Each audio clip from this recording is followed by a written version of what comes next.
Kaldereta na baboy. Luto tayo mga pinsan ng kalderetang baboy. May buto-buto siya. Yung part ng medyo spare ribs, tapos laman. Ayan mga pinsan, ang lunch natin.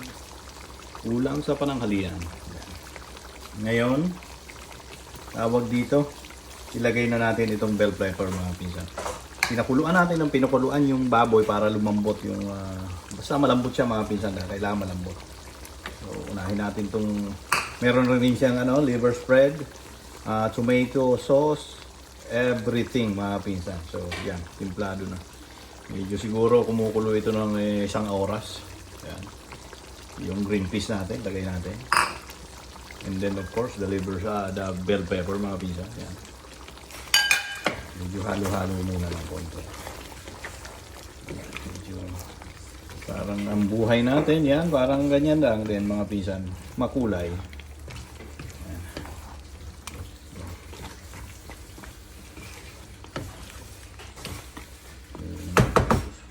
Mukha lang, napakasarap, hindi natin pero mukha para naman masarap mga pinsan.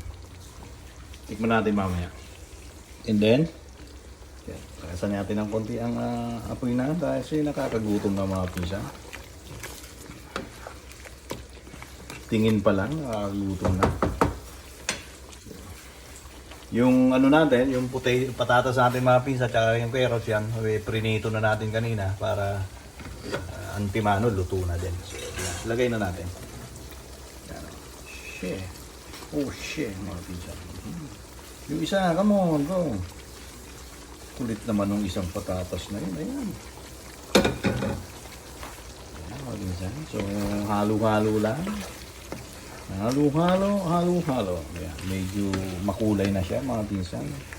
Parang napakasarap ng ngasabin. Ayan.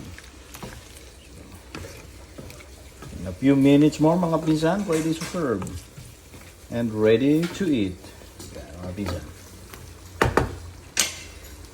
Kuha tayo ng kutsara mga pinsan at atin naman tikman ang ating kalderetang baboy.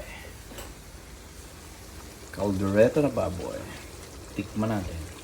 Panlasang Pinoy. Oh shit. Kanin ang kulang mga pinsan. So, medyo after only a minute mga pinsan, patayin na natin. Yan.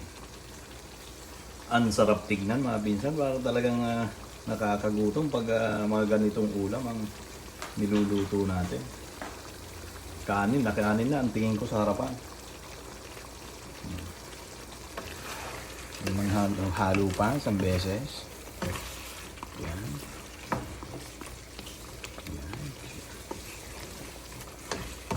Halo-halo. And then, patayin na natin mga pinsan at serve na natin sa mesa. Maraming salamat sa lahat ng mga supporters kay Kapinsan. At sa mga walang sawang sumusubaybay. At sa mga susuporta pa, salamat na rin sa inyo. Maraming. Sige, hanggang dyan na lang muna mga pinsan at tayo kumain na. Adios.